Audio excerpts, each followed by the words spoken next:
What happens when one man tries to watch all the horror films of the 1980s? We're about to find out because I'm your host, Josh Spiegel, and this is the 80s Project 1982.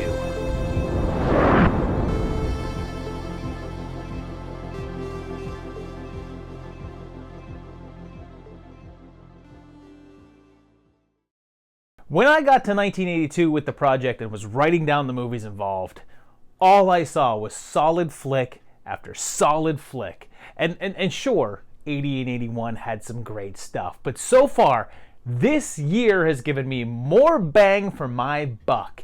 And this episode, as we get into the middle of the year, holy crap, are we going to see what I'm talking about? Because things are about to get spooky.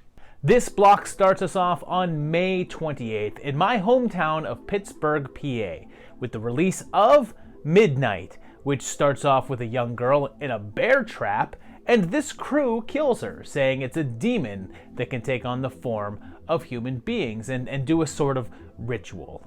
Later, we have Nancy here, who has a contentious relationship with her stepdad, who is a cop, and also a reservoir dog, and when he tries to force himself on her, she takes off.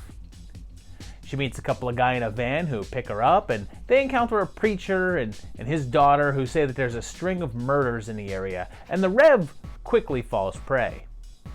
The killer is this dude in overalls who giggles a lot, and the boys reveal that they've been stealing food for their whole trip, leading to them being chased by the cops into an off-road, where they encounter the killer, and then some corrupt cops, leading up to her being held captive by the cult from the beginning and being prepared as a sacrifice. And this one was both written and directed by John Russo, famed co-writer of the original Night of the Living Dead. By this point, Russo was no longer working with Romero and was branching out on his own as a writer and filmmaker. He had previously made one film, a sex comedy called Booby Trap, so this would end up being his first solo horror foray, although pretty much all of the works after this would fall under the genre umbrella. It was shot in the Pittsburgh surrounding area with a meager budget of around $200,000 with a tiny 3-person crew.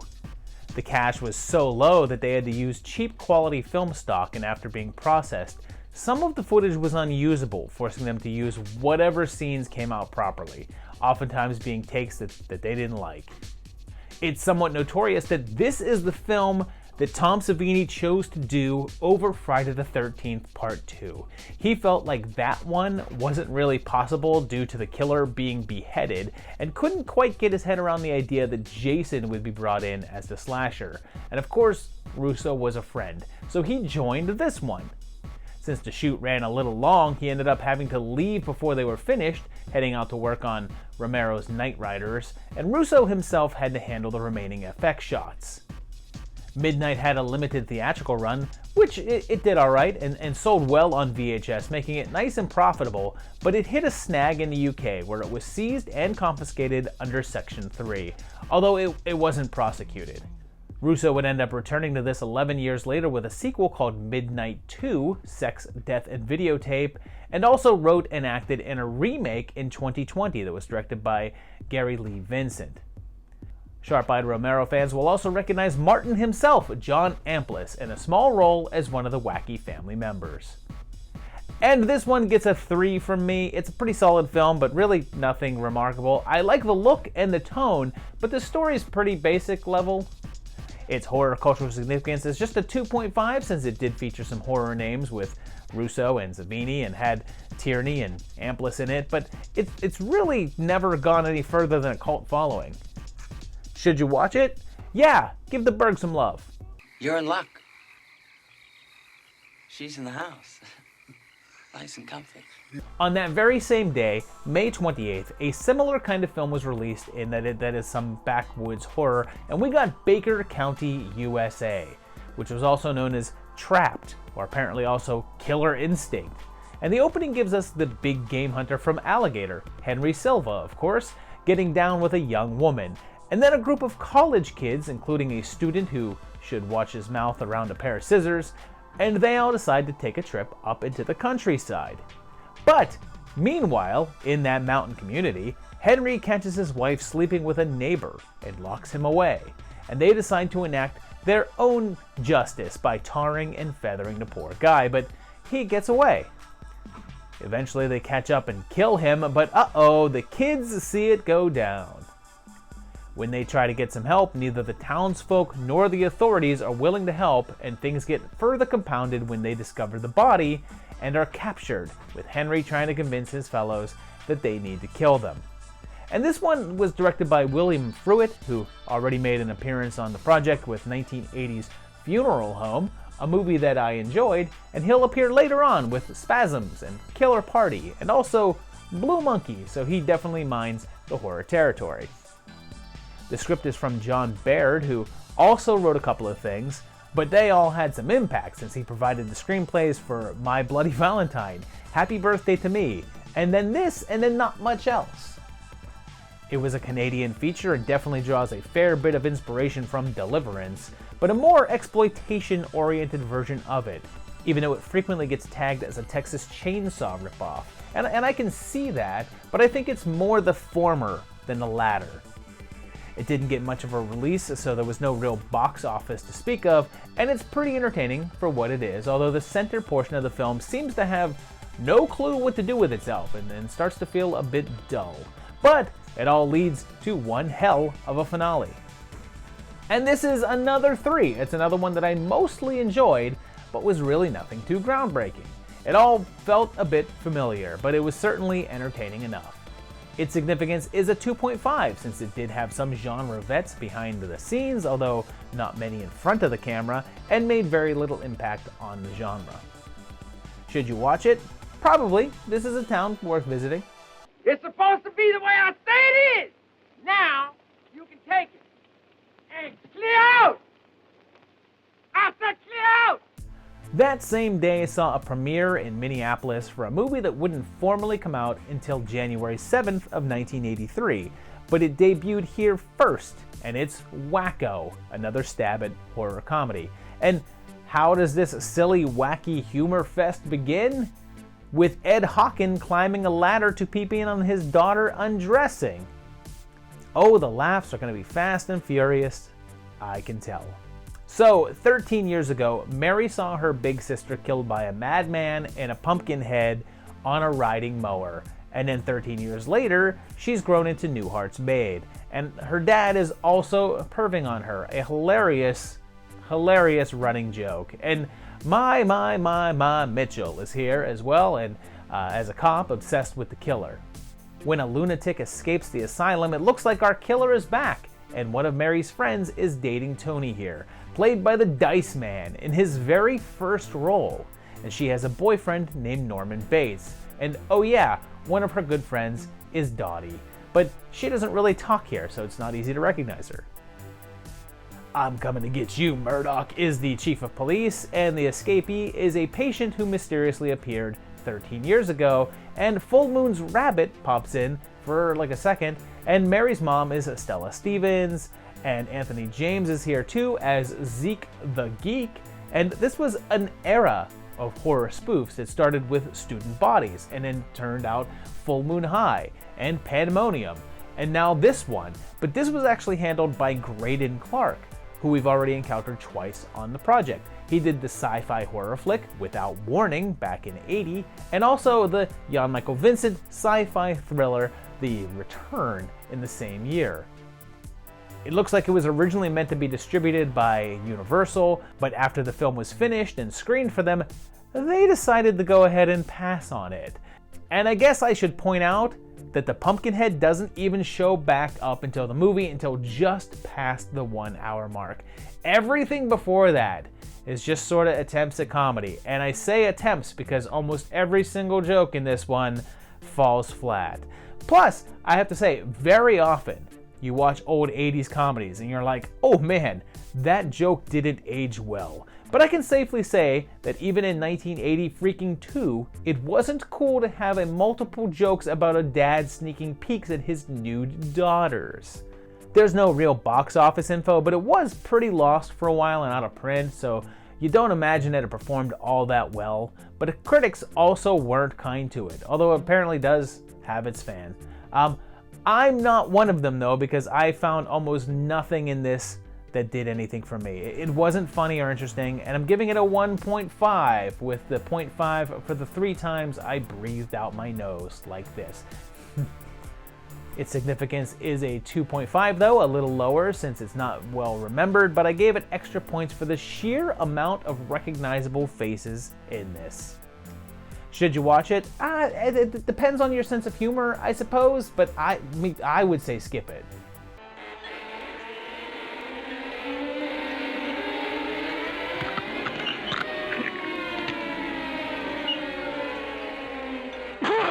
The next one is one of the more well-known entries of the year, particularly in terms of box office, because on June 4th, Poltergeist was released. It begins with a TV sign-off, and you know, this is sort of something that doesn't really translate anymore. Like, does a modern audience watch this and even get the whole static on the TV after the sign-off thing? In case you don't, there was a time that TV stations didn't air 24/7, and they would sign off and not broadcast during those wee hours of the morning, and would often just have static. Anyway, little Carol Ann here wakes up in the middle of the night and goes down to watch the fuzz, and seems to be talking to someone in it, which wakes up the whole family, including Coach and JoBeth Williams, and I don't have a cute nickname for her because she's just Mrs. Freeling to me. They also have a son and an older daughter, and live in quiet Simi Valley, a place that nowadays is referred to as Copland. Robbie's got this scary clown and a scary tree, and that night, during a storm, something comes through the TV and into the house, and she says it. They're here. There's some construction workers building them a pool and hit on Dana, a character that is meant to be 16 years old, so real classy, fellas. Soon, weird stuff is happening, like stacking chairs, and things seem somewhat harmless until the tree tries to eat Robbie and pulls Carol Ann into the closet, trapping her in an alternate dimension where the only way she can communicate is through the TV.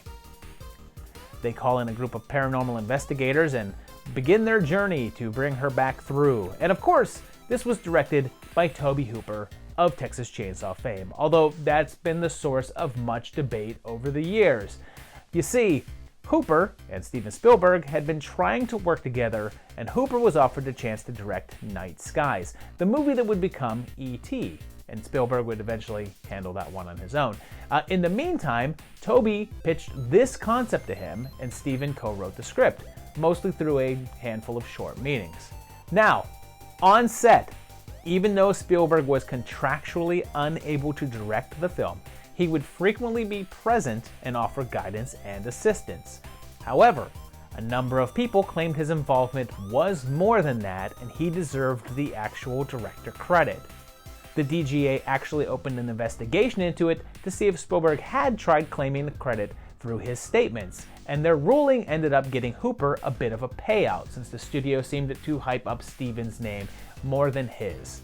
To clarify it all, Spielberg wrote an open letter to Hooper thanking him for his role on the film and giving him the sole credit for directing. Although in later years, some cast members undermined that, saying that while they were there, Spielberg was running the show. Although those claims were then refuted by other actors, so it's a bit of a tangled web. One thing's for sure though, and that's that Steven was there on set, handling some of the directing duties and calling some of the shots. Of course, there's a couple of other things that this one is very notable for, and one is Zelda Rubinstein as the standout character Tangina, and she absolutely steals the show here. There's also the freaking clown, which is possibly the trademark scary bit from this one, even though it's a tiny fraction of the storyline and hardly a focus. And you can't forget about the whole Poltergeist curse thing, since a number of the cast members ended up having tragic deaths, or in the case of part 2, completely expected deaths. But we'll cover that more in the later entries of the series, since this one did have several sequels and also a TV show spin-off that was mostly unconnected to the films. Poltergeist initially got an R rating due to the spookiness, and hey, A guy peels his own face off at one point, but they managed to appeal the rating, and it was actually reduced down to a PG, because keep in mind, this is a pre-PG-13 era. It was a huge success, pulling in over $120 million worldwide on an $11 million budget, and became the highest grossing horror film of the year, and the 8th highest grossing overall, and was even nominated for 3 Academy Awards, although it didn't win any. Oh yeah, it had a remake. I think it was so unmemorable that I can't remember if I dreamt it or not. But if there really was one, then Sam Rockwell should have known better. And this is a 4 from me. This is a really fun film, if a little disjointed. It's just paced so well and is always giving you something cool. The HCS is the same since it was a hit and spawned a franchise and is really well known, but never really became that sort of cultural zeitgeist you'd expect from a mega hit. Should you watch it? Tangina says to go into the light. This house is clean. Our next entry is from 2 days later on June 6th, and for as well known as Poltergeist is, this is one that's more obscure since it's The Fan. To clarify, it's not The Fan from 1981 that I already covered, nor is it the Wesley Snipes films from the 90s. No, this is from Germany and is called Der Fan there, and follows Simone here, played by Desiree Nussbusch, a major star over there, and she's also appeared in a number of American projects under the name Desiree Becker. She's obsessed with a pop star called R, and seems to be, well, not all there. She makes her entire life about worshiping him and only listens to his songs and writes him fan letters. His music is exactly what you would expect if I told you the description German musician from the early 80s. Augenblick, das Leben ist ein Augenblick. As her obsession grows, she starts to ignore her classes, and her life becomes completely empty except for listening to R's music. Then, finally, one day, he's doing an autograph session outside of a television studio, and she has a chance to meet him, and she's so overwhelmed that she passes out. He takes a shine to her and invites her to his performance, much to the disgust of his girlfriend, and things seem to escalate between the two of them, and her behavior becomes more unhinged as the two become closer. And right now, you're saying to yourself, this doesn't sound very horror-oriented, but after they have sex and he spurns her right after, let's just say things take a turn.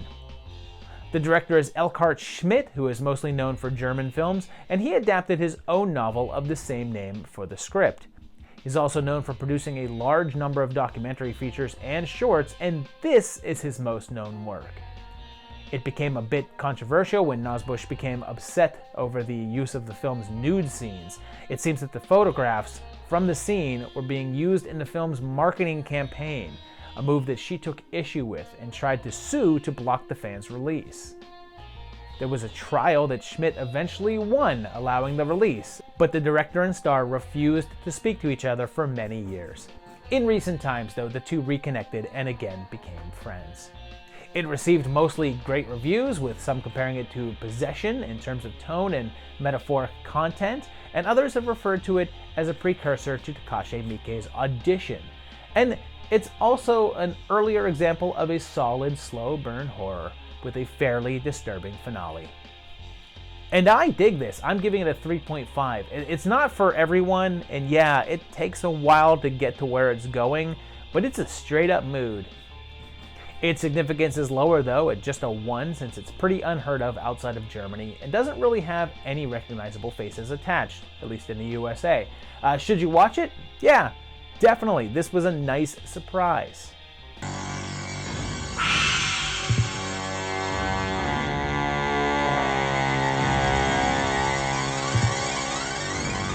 Let's head back to the US now for our next entry, which came out on June 11th, and it's humongous, which is one of those words that when you look at it written down, it doesn't look like the word that it's actually spelling.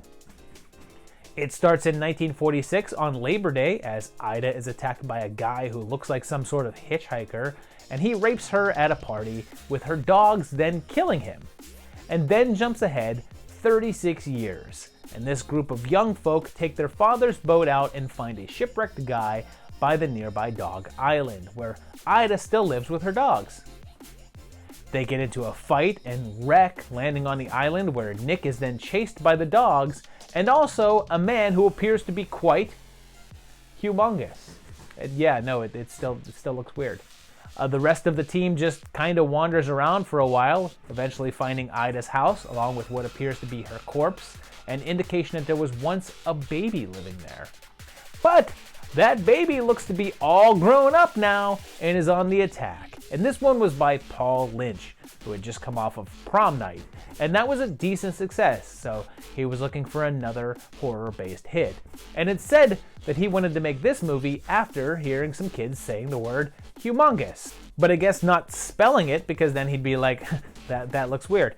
And like Prom Night, this was a Canadian-based production and was entirely filmed there. The screenplay was by William Gray, and he also wrote Prom Night, but did the awesome The Changeling as well.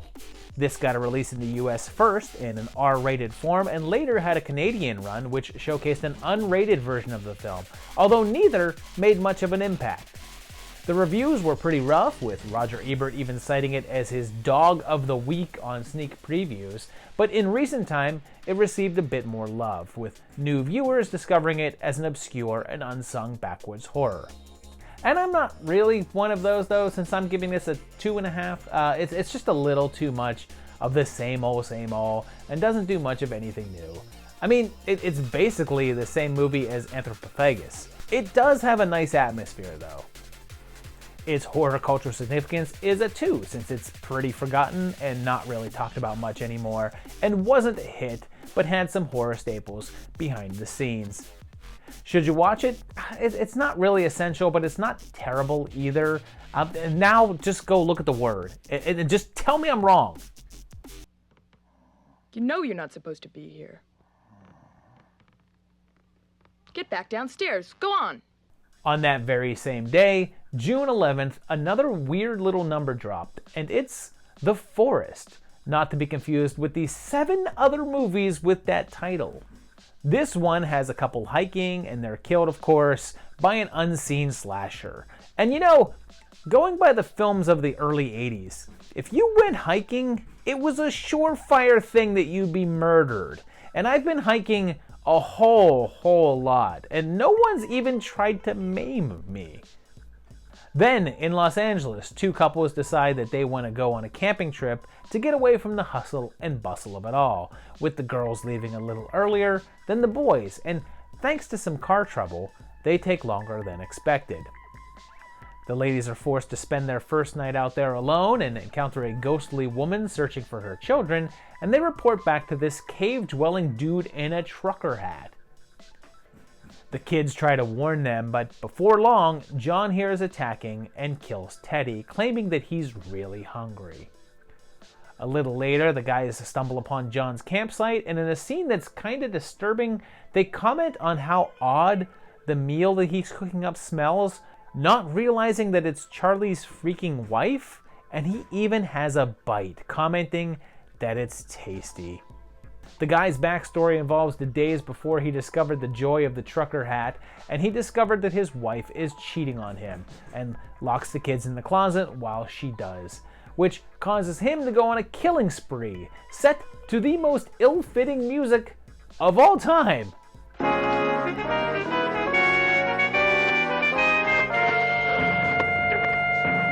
When the fellows discover the girls' campsite, they realize something is up, and keep on referring to John as an old man, and like he's older than them, but not by that much. I'd guess he's in his 40s, like not an old man, especially because Charlie and Steve are probably in their 30s. So the difference just isn't that great. And this was both written and directed by Don Jones, who had a sporadic filmography with directing and only really did a film every couple of years. But he did some other work in the sound department as a cameraman and some lighting work. There seems to be some dispute over the release date since IMDb has it bowing on June 11th of 82, but Wikipedia claims that it debuted in New York on December 9th of 1983. But both sites have it listed as a 1982 movie, so that seems more likely.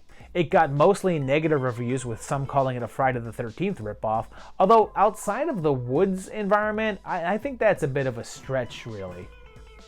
And I give this a 2.5. I like some of the stuff it's doing with the ghost kids and all, but it's too much of the standard formula outside of that and comes off as a bit wasted. Its significance is just a 1.5 since it's rarely spoken of, and when it is, it's just as a Friday the 13th inspired flick and doesn't have much in the way of genre names involved. Should you watch it? Maybe. I mean, it's not a bad watch, but you're not missing anything innovative. What's the matter with you, man? Are you crazy? Crazy? Of course I am. We go now to one that I remember seeing the box cover for 1,000,000 times and never rented, but on June 15th, we get the release of Honeymoon Horror, and right off the bat, we get Frank here, who discovers that his wife Elaine is having an affair and gets killed for it, doing a pretty wild flip right here, and then their house burns down with him in it. So, a lady named Mrs. Marlowe is fixing up the lodge out on Lover's Island, and a couple of sorority sisters are all getting married, and they're going to the cabin to celebrate. Mrs. Marlowe is actually Elaine, and she's trying to sell off the property by fixing it up and running away. But right away, there's someone there murdering the guests. The co-eds all arrive, and Elaine tells them about the fire, but claims she wasn't home when it went down, and her new lover are already at odds, and it seems like someone else is watching her. And then, when bodies start showing up and they're trapped on the island, it looks like the old caretaker Joe is responsible. But is he? Or is there something else going on? Something completely well, honestly, I think everyone kind of expects what is going on, really, particularly considering the box art. That cover eventually reveals who the killer is, and this is directed by a guy named Harry Preston. And this was his only foray into the film world. But there's a bit of mystery involved with this film, and there's not much documentation to back it up.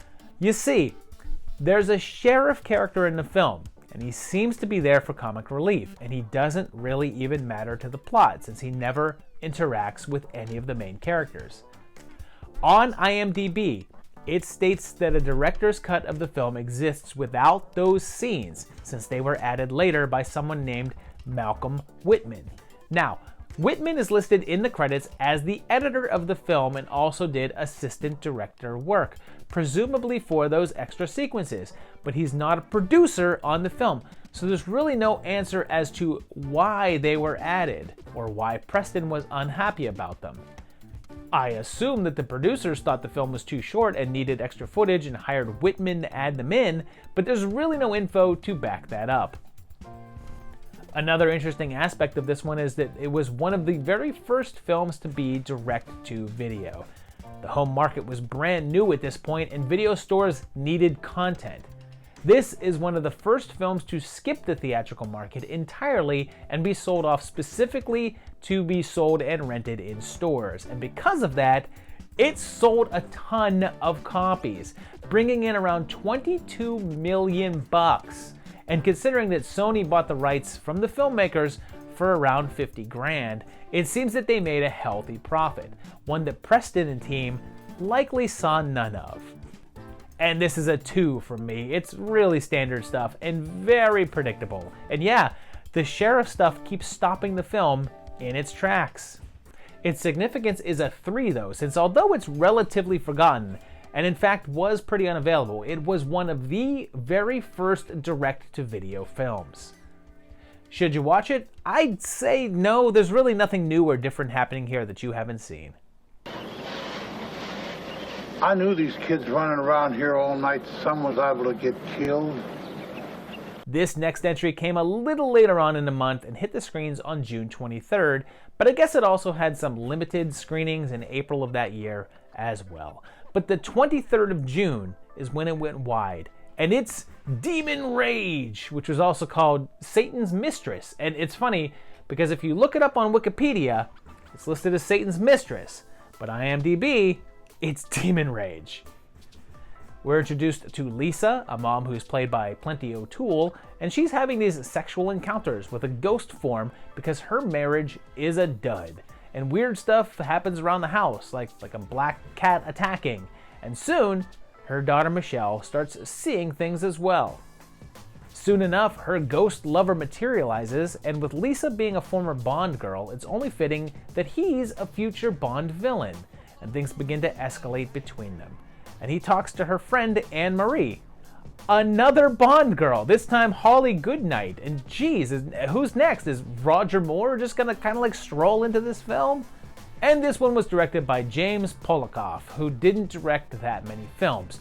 He was only involved in around 9 total, 7 of which he wrote and directed, and then produced 2 others. And if this one looks more dated than the other films in this block, it's because it was shot way back in 1978, but had issues finding distribution and release. And when it did get released, it was a bit confusing, since it was first screened as Fury of the Succubus, and kept that title in its early advanced screenings. But then, later on, it played in Southern California as Demon Rage. But then, when it went wider in June, it was called Satan's Mistress, and that was its most commonly used name. But it was also called Dark Eyes in certain countries, and also Demon Seed. So I guess you can call it whatever you want. It doesn't seem to really matter that much. They come to realize that evil forces are at work, and John Carradine shows up in a cameo. And you know, this is his 7th appearance on the project so far, with the majority of those being very small parts and single scenes. But he may be the most prolific actor that we've seen on here.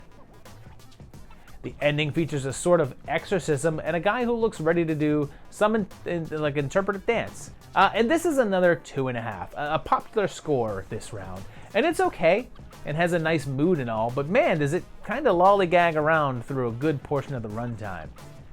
Its significance is a 1.5 since it's pretty unknown and doesn't really feature many names, but it did have a touch of cult success. Should you watch it? Yeah, if you're like a Bond fanatic, it's kind of funny to see a bunch of co-stars all together like this, but for the most part, it's fairly skippable. Hold on, ma'am. Let me just say that if you have any problems at all, please let me know.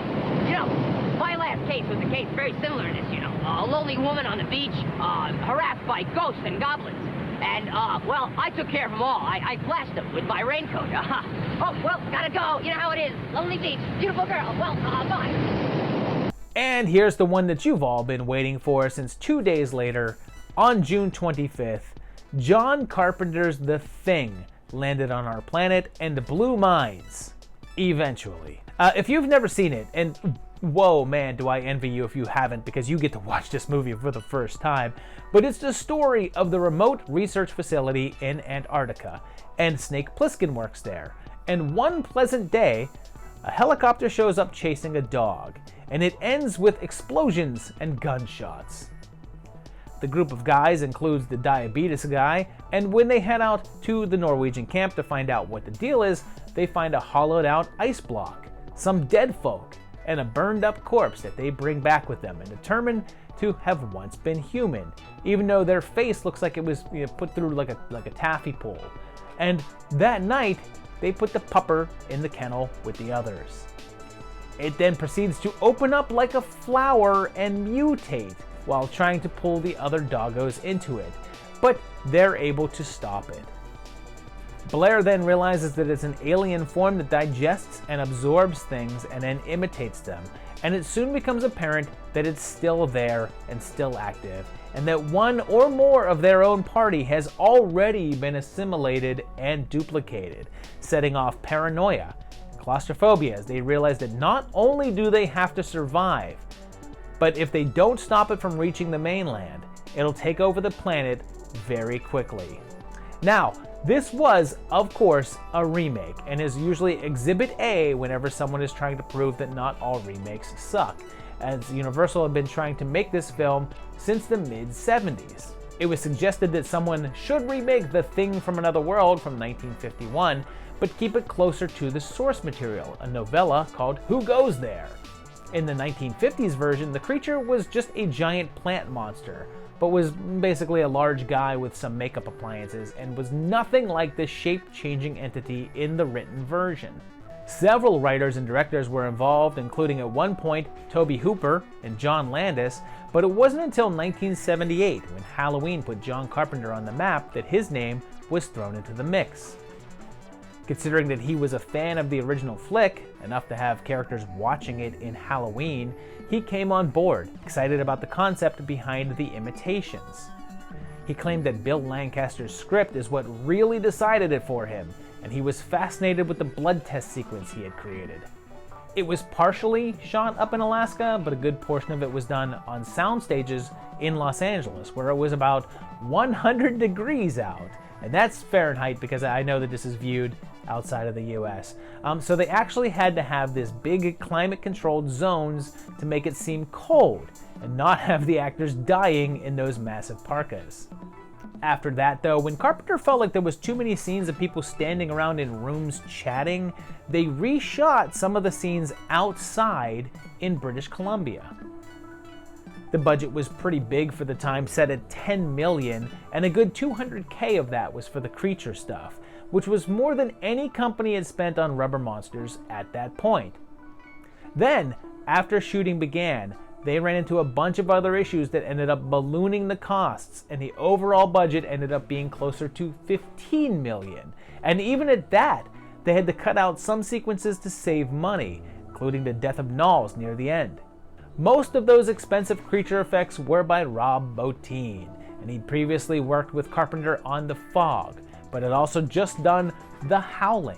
And this was a massive undertaking that actually led to the artist being hospitalized for exhaustion and pneumonia. Because of this, Stan Winston was brought in to help out, creating some memorable bits like the dog thing, and the creature work on this movie cannot be talked about enough. Those effects hold up to this day. And here's the deal with this one. When it came out, it did not do well. Not only did it come out right after E.T., an alien film with a very different and much happier tone, but the competition was very strong that summer for sci-fi oriented stuff, and the US was in the middle of a recession, and the studio became very wary after a couple of disastrous test screenings, causing them to completely switch up the focus of the marketing. It wasn't helped by a boatload of negative reviews, and right here is where we normally point out all the guys who generally don't like horror, like Siskel and Ebert, giving it bad notes, but these were coming from genre mags, like Starlog. But yeah, of course, Ebert didn't like it, even though he usually digs sci-fi, but he called it extremely unoriginal. If you check out nearly any review from the time of release, they're overwhelmingly negative, but everyone seemed to like the actors and the creatures and not much else. It was even nominated for a Razzie for Worst Musical Score, and I already didn't have a lot of faith in their judgment, but that alone makes me think that they don't understand that there's a difference between the words worst and best. But all of that didn't bode well.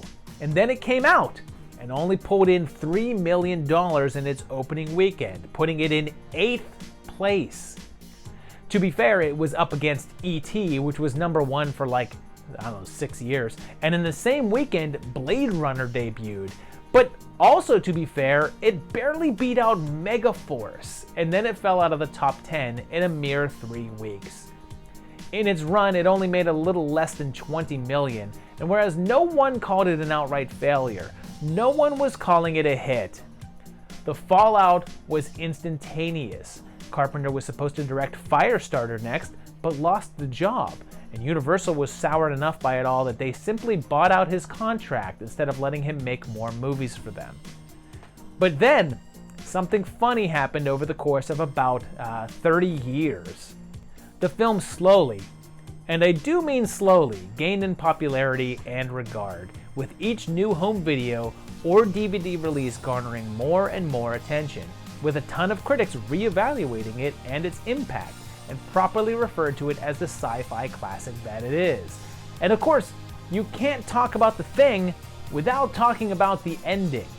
but I've already done that quite a bit. In fact, I've made 2 full videos discussing it, and there's a third on the way. But everyone wants to know, are either of them a thing? And the answer is no, neither of them is a thing.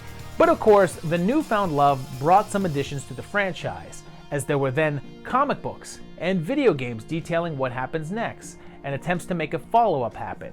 There was almost a 4-hour miniseries from Sci-Fi that would continue the story that, yeah, sorry, sounded awful, so we dodged a bullet there. And of course, there was the 2011 prequel film that got mixed reactions from audiences and critics and didn't really do that well theatrically either.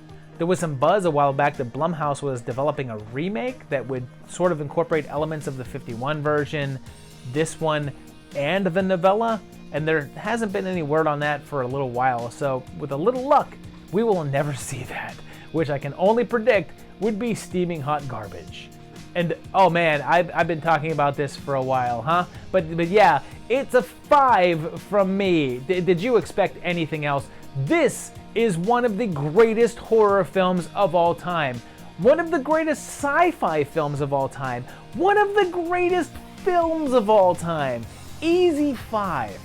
Its horror cultural significance, now this is a tough one, because I want to give it a 5, but it's a 4, since there's no denying that for a solid 25 to 30 years, it was only held in highest regard by a very small cult of people.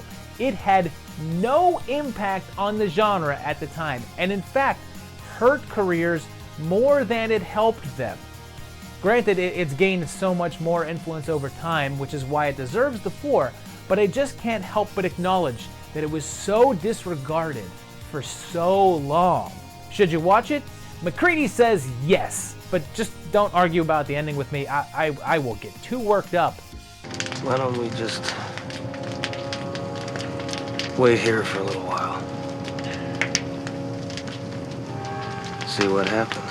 So there you have it, the summer of 1982. Some really great movies in here, but I think it's completely clear what my favorite of this block is. It's obviously The Thing, one of the greatest movies that you're ever going to see. And the second one, Poltergeist. Poltergeist is also still a blast. It's still a lot of fun to watch. If you haven't seen that one, get on that. It's pretty awesome. Yeah, let me know which of your favorite is from this block. Let me know which of these you have or haven't seen. I'd like to know that down below. If you enjoyed this video, hit that like button. If you enjoy the project, hit subscribe so you can know when new episodes come out, because they're coming out pretty regularly now. You're going to get more 80s Project for your buck. And if you want to, help support me on Patreon at patreon.com/movietimelines, where you can help keep this channel going and keep it alive. Or just keep on watching these videos, because there's another one coming very soon as we continue on with the 80s Project.